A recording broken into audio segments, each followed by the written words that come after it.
Hi there. It's another tarot sesh for Sagittarius. I'm the Can Astrologer. My name is Abby, and this is a special reading for the end of 2024. It's the last quarter, October, November, December. You can catch the corresponding horoscopes on CincyMag.com, also inside of Cincy Magazine for the fall quarter, October, November, December as well. Very exciting collaboration that I have with them. And so we're just going to get into it. So Sagittarius, the song that I had on pre-shuffle for you, it's actually it's a jam band song and it had no words. It's called Nothing Too Fancy, and it's by Humphreys McGee. They're a jam band out of, I want to say it's like South Bend, Indiana. It's an interesting song. It's an interesting tune. It's something that you would almost kind of like hear placed like in a movie, or like the storyline of a movie or something. What do they call it, like a screenplay or something like that. It's high energy, high beat, constant go go go, but it's nothing too fancy. It's on an album called Local Band Does Okay, because when they got written up for the very first time by their local newspaper, the newspaper dubbed them as a local band and saying they did okay. Like, not did great, not did awesome, just okay. So they made it a joke. For some of you, you could be getting some kind of local recognition by the newspaper, or by your local community gazette or something like that. So take it as it resonates. Or you could do something with the local community. Okay, what do we have for Sagittarius for October 2024? What do we have for Sagittarius October 2024? For their higher peace, power, protection, and prosperity, for the greater good. Thank you, spirits.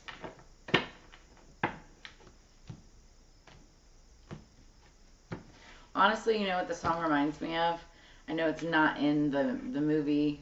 There's probably not a lot of similation between it, but the old movie 10 Things I Hate About You, just something about the song reminds me of that movie. Not sure why. Okay, this guy has been popping up everywhere. I know he was just in the Scorpio reading. He was in like 2 other readings. Knight of Swords. Something going on with the Knight of Swords. Somebody's spying. Somebody's looking for information. Somebody's fighting to communicate, to get their message across. Now, I will say, October is, we ended the Mercury retrograde in August, at the end of August. Then there's 2 weeks of pre-shadow in September. And then we go into October, which is where we're looking at right now. This is a great time to open up, communication, get your message across, fight to get your message across. That's what this Knight of Swords energy is kind of about, right? You can also be a little bit of a spy. Somebody could be looking for information too. Take it as it resonates.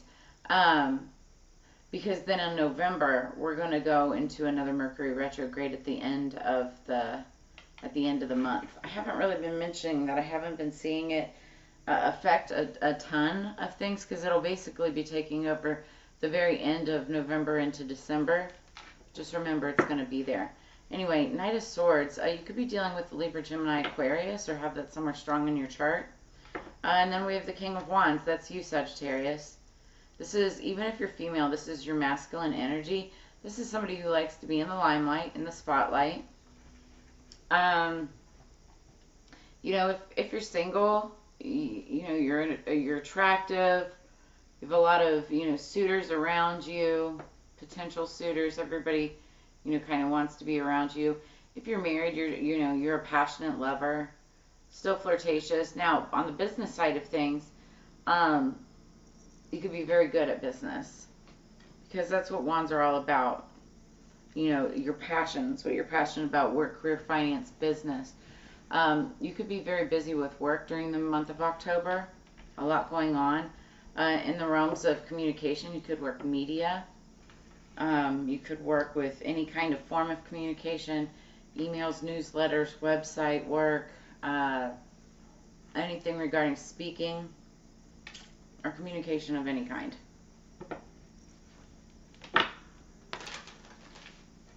Now, if any of this resonates anytime throughout the reading, make sure you drop a comment in the comments below. I love getting feedback, letting me know that, you know, I'm vibing with my tribe. Also, make sure you like, share, and subscribe. Smash that subscribe button. That way you get notified of all of my upcoming content as well. What else? October. Elders, number 15. The 15th of October could be significant for you, Sagittarius. Birthed from seed within the belly of the moon, they are the wise felt touches over our hearts and felt deep within the marrow of our spirit. Now, it does mention the moon. It shows a crescent moon, but I feel like the full moon could be significant for you during the month of October, Sagittarius.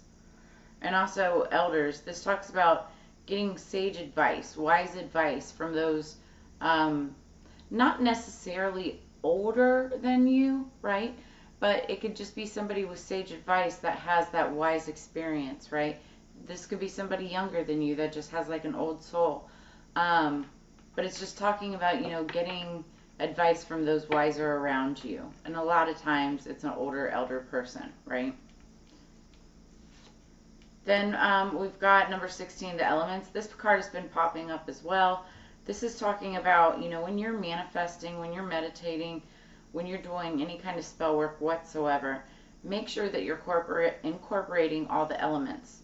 So even if you're like working on a project, if you want to see this project succeed, make sure that you incorporate, you know, all elements in which this project could come to fruition. Earth, air, fire, water.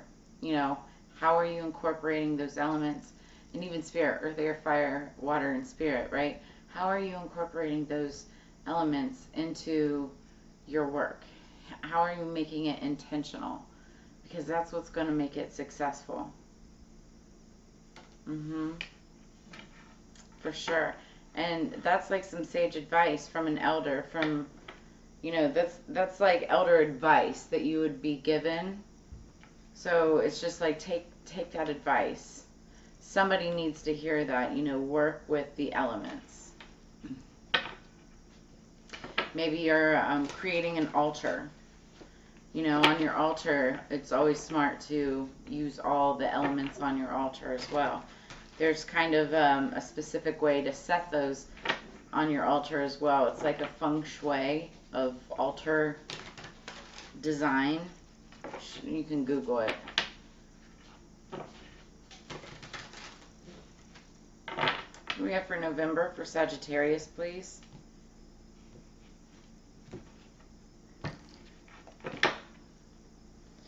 So the moon, I was feeling the moon, and I mentioned it here. Underneath the deck, we've got the moon coming in. So the full moon in November is going to be super significant. I feel like that's going to be illuminating, not necessarily secrets, right? But illuminating some information that could come to light. That'll be interesting for you. Top of the deck, we have the Four of Pentacles. We're talking about saving, but also knowing when to spend. It's my take it to the bank card. So, you know, this will be a really important month for you to be able to save in order to spend more freely. There could be some information that's illuminated to you in regards to saving and spending.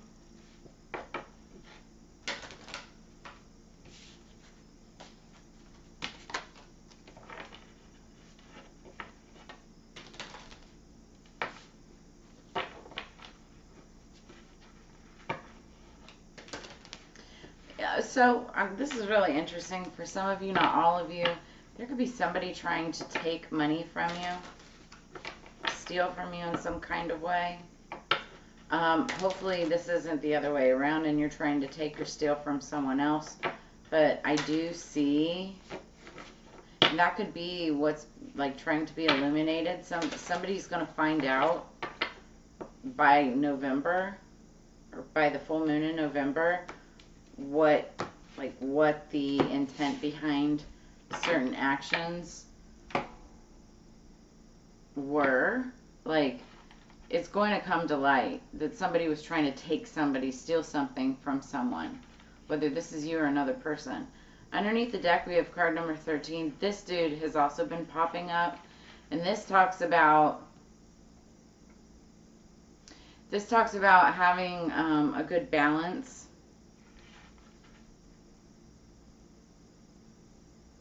It's like having a good balance with the workflow that you put forth. And then we have card number 19. I'm not sure what this is. Let's find out. We'll highlight these. We'll do number 13 first. So, I can't pronounce his name, but it's Huitzilopochtli. He's the god of sun and war, simultaneously benevolent but strict. In fact, just as the sun can sense life on earth, its excess can burn and kill. He can be considered a sublimated form of light card, powerful and generous, but lethal if, like the little hummingbird that flies too near it, we do not keep the right distance from it. Advice from the dead: proceed calmly around the path or along the path that you've chosen, but without presumption towards the first goals that you see in the light. Otherwise, the shadows you meet on your path will seem like darkened wells. So it's, I think Scorpio just got this. Don't presume anything, right? If you're on your way towards your goals, it's like, handle what you need to have handled. Don't overexert yourself with anything. Also, don't underachieve, like underexert yourself. It's like, do what you need to do, stay on the path, don't wander off too far. Because if you venture off, going into the shadows, uncovering things that you really don't need to be uncovering, it'll eventually lead you off the path, is what I'm trying to say. So let's look at 19. This is like the main theme. Memory. Memory is the capacity to conserve and recall information, emotions, and events by searching within our minds. It forms one of the bases of human knowledge and is fed by the sensory impressions left on us by what surrounds us and will form the next material world of actions. Memory is also the function that allows us to recall our ancestors, the people we have loved that have left us, just like our past experiences. So, advice of the dead: take advantage of the reserve of culture and experience that the people that came before us have accumulated. So take a look into your culture, into your ancestry. Try to embrace that, especially during the month of November. That's the Dia de Muerte, Day of the Dead. It's November 2nd and 3rd typically. And this is a time that you're able to, it's like when the veil is the thinnest. And so it's the best time to be able to communicate with the other side. And so, if you know mediums or psychics that are able to communicate and connect, that's the time to do it. So you might want to get your messages, reach out to a medium or like an evidential medium. I've been actually taking evidential mediumship classes just to help enhance my intuitive abilities when it comes to reading cards. Okay, December for Sag. We start out underneath the deck with the Knight of Pentacles. So this is the slowest moving knight in the deck. There's a project or some type of job or something that you've been working on, and it's for money, it's for stability, it's for wealth, but something that you've been working on and it's slowly coming in. It's also talking about taking a methodical approach, so you'll achieve your dreams. It's about being conservative, methodical, dependable, patient, clever, efficient, and responsible, sometimes even dull, right? But it's all about community, groups, energy, communication, and growth. Top of the deck, excuse me, Temperance, not Sagittarius. So you're showing up in your own reading. I love this card for especially the end of the year, month of December. Sagittarius, the angel, are you kidding me? Like, this is saying your angels are with you, you're being protected, all is going to be well. A situation is tempering out, balancing out. And this is talking about seeking balance and creating a calm atmosphere. The energy of change, options, movement, and conflict.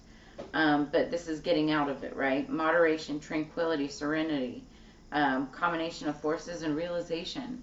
You know, how will you join forces with somebody? How will you get over a situation? You know, how will you complete something that's been taking a long time to come to fruition? With that Knight of Pentacles. There will be a change in direction too, because that Temperance card, it's a 5 card. 5s are all about change of direction. You may come to like a sudden realization and realize like the next steps that you need to take are in a completely different direction than you thought, but you'll get the clarity in order to do that. Okay, last but not least, underneath the deck, we've got number 19, Hearth. The 19th. So we have two 19s on here, 1919. Oh, and I just noticed too, in October, we have 15 and 16 right next to each other. So that's really significant when you get corresponding tarot cards like that. Or corresponding oracle cards. Just numbers in general. But number 19, the 19th could play a part. Cardinals. I see cardinals in here, and I haven't noticed this before. You could have like Ohio roots. Because cardinals are the Ohio state bird. I just happen to know that because I'm from Ohio. But there's like a hearth, fireplace. May your warmth take in the gazing flame, upon the shivers they melt away. So this is talking about, you know, having a place to come home to, having a place to gather in a family type of atmosphere. And when I say family, it can be friends that are like family, right? But it's just, you know, having a hearth and having a place to kind of gather and be safe and secure and part of some type of a family type of unit, you know. Somewhere warm and inviting. And then we have squirrel medicine. This dude has come up as well. And squirrel medicine is simply talking about making sure that you are preparing for the future and that you're continuing, for instance, like, you know, like the squirrels, they're preparers, they're gatherers, and they fill up, you know, hollow trees with nuts, you know, all season long, so that in the wintertime when the food is scarce, they've got plenty, right? And so I feel like this is you, Sagittarius. You've been preparing, you've been gathering, and Spirit is saying continue doing that, you know, through the end of December. Take rest, obviously, for, you know, the times where, like, for instance, you're gathering around the hearth for celebrations and gatherings and things like that. Because that's, you know, your time to be able to celebrate with everything that you have harvested and manifested. But the squirrel medicine card, it says, pitter patter plan ahead, keep silent your path's desire, no eyes or ears shall see you coming, a well-deserved reveal. And basically it's saying, you know, you don't need to talk about what you're doing, what you're working on, what you're saving, because when it finally happens, like, you're going to be prepared. And the less people know, the less they're going to want to interfere or want some of what you've got, right? So you won't have to protect it as much. And this is going to make you feel safe and secure in your hearth, your home. You know, at the end of the year, just feeling safe, secure, and I feel like family is really important to you too. So that's what I have for you, Sagittarius. If any of this resonated, brought you answers, clarity, or insight, make sure that you drop a comment in the comments below, like, share, subscribe. Also, as you know, it's together we grow. Sorry, getting ahead of myself. So make sure you check your sun, moon, rising, Venus, and Mars signs too, with some of the other readings. I love, you know, sharing this time and energy with you. I look forward to reading for you again in the near future. Have a fantastic end to your 2024, and I will see you in 2025. Peace, Sagittarius.